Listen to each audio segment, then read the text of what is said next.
अशोक चौहान ने कांग्रेस पार्टी और अपनी असेंबली की रुकनीत से इस्तीफा देने के बाद नांदेड़ की सियासत में हलचल पैदा हो गई है। अशोक चौहान के इस इकदाम से नांदेड़ की सियासत पर क्या कुछ असरात पड़ेंगे और इस फैसले की वजूहात क्या रही होगी, इस बारे में मुख्तलिफ सियासी पार्टियों के कायदीन अपनी अपनी राय का इजहार कर रहे हैं। इस सिलसिले में वंचित बहुजन अघाड़ी के रियासती तर्जुमान फारूक अहमद ने अपने तासुरात का इजहार करते हुए अशोक चौहान को जोरदार तनकीद का निशाना बनाया है। उन्होंने कहा कि अशोक चौहान खुद को सेकुलर बताते रहे हैं, लेकिन वो हकीकत में कभी सेकुलर नहीं थे। अब उनके इस इकदाम से इस हकीकत का इंकशाफ हो गया है। अशोक चौहान अगर बीजेपी में शामिल होते हैं तो उनकी तकलीद करने वाले वो लोग जो बीजेपी में नहीं जाना चाहते, उनके लिए वंचित बहुजन अघाड़ी एक बेहतरीन मुतबादिल साबित हो सकती है। ताज्जुब नहीं हो रहा है। हमको ये लगता है कि हमको ये हकीकत थोड़ा 10 साल 15 साल पहले ही नजर आ गई थी। मुसलसल 15 सालों से हम नांदेड़ की अक़लियतों को, नांदेड़ के सेक्युलर और संविधानवादी आवाम को ये बात बता रहे थे कि आप जिनके कंधों पर संविधान को और सेक्युलरिज्म को बचाने की जिम्मेदारी दे रहे हैं, वो कंधे उस काबिल नहीं है, क्योंकि उनका माजी जो है वो बहुत काला रहा है। ये बड़ी फिक्र की बात है कि जिनको हम सेक्युलर नेता बोलकर अब तक चुनकर देते गए, उन्हीं के जरिए ऐसे धोखे, ये कोई नई बात नहीं है। नांदेड़ को हाथ लगाए, लेकिन महाराष्ट्र के राजनीति में हमने देखा कि फिरका परस्त कहने वाले शिवसेना के अंदर भी कितने कट्टरपंथी और हुकूमत और सत्ता के लालची लोग हैं, ये हमने देखा हुआ है। हमने शरद पवार के फैमिली को टूटता हुआ देखा हुआ है। तो मुझे लगता है कि उसके सामने बड़ा धक्का नहीं है। लेकिन जो 15 सालों से मुसलसल हम कह रहे हैं, हमारे कई साथी, कई बुजुर्ग, कई उलेमा भी हमको ये सवाल पूछते थे कि आप अपनी सलाहियतों को कांग्रेस में क्यों नहीं लगाते। मैंने उनको तभी ये वादे किया था कि कांग्रेस और अशोक चौहान खासतौर से काबिल एतमाद नहीं है, इन पे एतबार नहीं किया जा सकता और ये अपनी पॉलिसियों को अपने फायदे के लिए इस्तेमाल करते हैं, वैसे वो कौम को भी करते हैं। लेकिन चलो देर दुरुस्त सही, वो खुद होकर एक्सपोज हो गए, खुद होकर उनके पर्दे फट गए, ये एक अच्छी बात हुई है। लेकिन आज हमको एक फिक्र सता रही है कि इतनी बड़ी तादाद में जो अक़लियती तबकात रहने दो, पसमानदा तबकात रहने दो, जो अब तक एक बेफिक्री की नींद में सोए हुए थे, अब उनको ये सही वक्त है कि जागना होगा। जिनकी नीयतें अच्छी है, जिनके किरदार अच्छे हैं और जो दीगर तबकात को, दीगर पसमानदा तबकात को साथ ले सकते हैं, ऐसे कार्यकर्ताओं को, ऐसे नेताओं को अभी आगे लाने की जरूरत है। नहीं तो आने वाला वक्त बड़ा चैलेंज वाला है। अगर जिनके बाप दादाओं की रियायती तौर पे सत्ता रही है, यानी शंकरराव चौहान साहब भले वो औरंगाबाद पैटर्न से आए थे, मैं हमेशा कहता हूं कि वो एक धोती पर आए हुए थे, लेकिन यहाँ आने के बाद उन्होंने नगर सेवक से लेकर सेंट्रल में होम मिनिस्ट्री तक एक बड़े ओहदे पर गए थे। उनको 2 बार, अशोक चौहान को 2 बार 4 बार सत्ता मिली।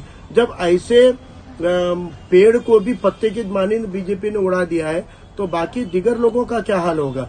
इसलिए आज बहुत जरूरत है कि हमको मुत्तहिद होने की जरूरत है और सिर्फ एक धर्म और जात बोलकर एक होने से कोई फायदा नहीं होगा। जमहूरी निजाम को समझते हुए हमें अब पसमानदा तबकात को, मजलूमीन को एक करना पड़ेगा। जितने मजलूम तबकात है वो अगर एक जगह आएंगे तो जमहूरियत में आज भी हम अपनी साख बचा सकते हैं, आज भी हम संविधान को बचाने की लड़ाई लड़ सकते हैं, आज भी हम मुत्तहिद होंगे तो गली से लेकर दिल्ली तक, असेंबली से लेकर पार्लियामेंट तक चुनाव जीत सकते हैं। और जब तक हम चुनाव जीतकर असेंबली और पार्लियामेंट में नहीं जाएंगे, हम ताकत से अपने संविधानवादी भूमिकाओं को, सेक्युलर भूमिकाओं को, अक़लियत और पिछड़े तबकात को बचाने की लड़ाई नहीं लड़ सकते। अगर अशोक चौहान बीजेपी में जाते हैं तो वो लोग जो कांग्रेस में मुस्लिम क़यादत है, जो एक जमाने तक सेकुलर का एक ये करते रही है, अपना राजकारण करते रही है, ऐसे लोगों के सामने एक बड़ा धर्म संकट आ गया है।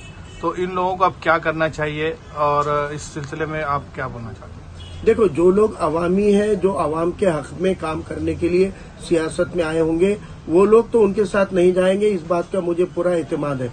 लेकिन जो लोग अशोक चौहान के खातिर राजनीति करते थे, उनसे लेन देन की और सत्ता की राजनीति करते थे, उनको कोई फर्क नहीं पड़ेगा। अशोक चौहान कल चड्डी पहनकर आरएसएस की परेड भी करेंगे तो ये उनके पीछे बनियान चड्डी में नजर आएंगे।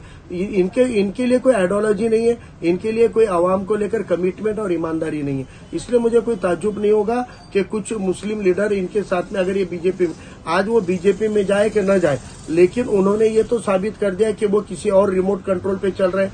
जिस तरह से नरेंद्र मोदी और अमित शाह अपने रिमोट पे अशोक चौहान जैसों को नचाते हैं, अशोक चौहान जैसे लोग कई मुस्लिम और दलित लीडरों को अपने रिमोट पे नचाते हैं। जितने रिमोट पे चलने वाले खिलौने हैं वो अशोक चौहान के पीछे चले जाएंगे, लेकिन जो आवाम के लिए कमिटेड है, जो सेक्युलरिज्म के लिए कमिटेड है, जो अपने मुल्क को फिरका परस्तों के हमलों से बचाने के लिए कमिटेड है, ईमानदार है, वो सब लोग उनको छोड़ देंगे। और इंशाल्लाह मुझे उम्मीद है कि पिछले 15-20 सालों से मुसलसल हम जो जमीनी मेहनत कर रहे हैं, तो मुझे इस बात का इत्मीनान है कि लीडर कोई साथ आओ के बताओ, लेकिन इंशाल्लाह नांदेड़ की आवाम, नांदेड़ का इंटेलेक्चुअल तबका और नांदेड़ की सेक्युलर आवाम इंशाल्लाह वो हमारे साथ बड़ी ताकत से जुड़ेगी। और आने वाले वक्त में सेक्युलरिज्म क्या है और ईमानदार राजनीति क्या है वो दिखाने का इंशाल्लाह ये वक्त अब हमारा है और इंशाल्लाह हम वो दिखाएंगे। अशोक चौहान के इस फैसले के बाद कहीं ना कहीं वंचित अघाड़ी को एक बड़ी अपॉर्चुनिटी मिलती है, ऐसा दिखाई दे रहा है।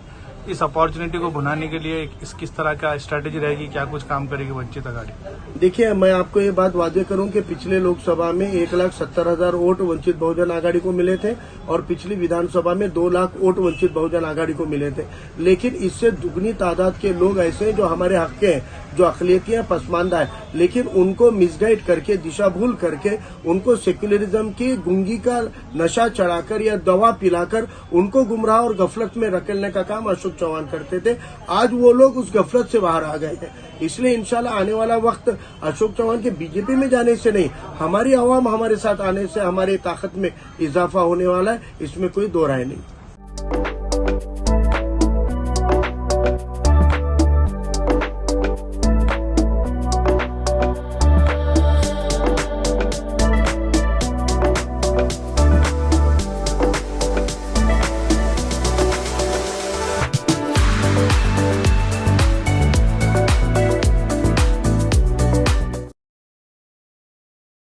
RS यूनानी फार्मेसी, गुर्दे, पित्ते में पथरी, दोबारा पथरी ना होने का किया जाता है मुकम्मल इलाज।